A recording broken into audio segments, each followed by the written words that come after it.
Counterfeit can copy, but it can't conquer.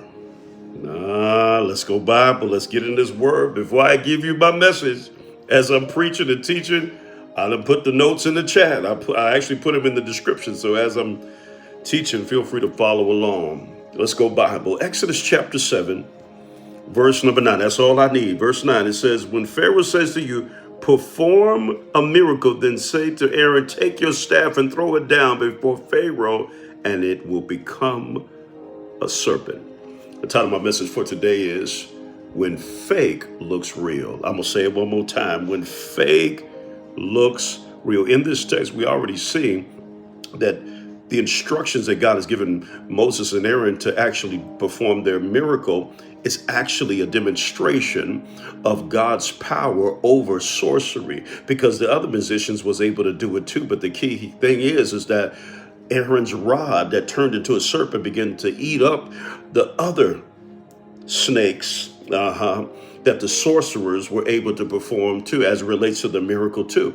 I noticed something that even with a counterfeit, because that's what it really was. These snakes from the sorcerers, but their staff was a counterfeit.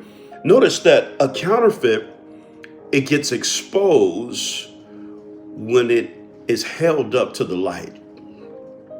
Why? Because when it's tested under the light, the truth shows up. That's exactly what's happening in Exodus chapter 7. Moses and Aaron stand before Pharaoh, obeying God's command, and the musicians set up saying, we can do that too. Have you ever been in a season where somebody says, man, I could do that too, but they ain't got no power? I could do that too, but you ain't got no anointing. I could do that too, but just because you could do it doesn't mean you're anointed and gifted. Just because you could do something doesn't mean you're not a counterfeit. Some people are counterfeits even though they can do what you do. What am I saying? Point number one, obedience works even when you're outnumbered. Why? Because Moses and Aaron went to Pharaoh and did just as the Lord commanded. And they were obedient and they follow God's instructions, right? And point number two, limitation can impress, but it can't endure. Pharaoh's musicians did the same thing by their secret arts, but it didn't last. And lastly, the real always consumes the fake. What am I saying in this text?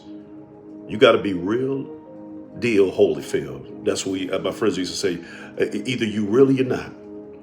When you do God's will, do it with all your heart and watch God show up. If this message touched your soul, let me know in the chat and simply type, keep it real.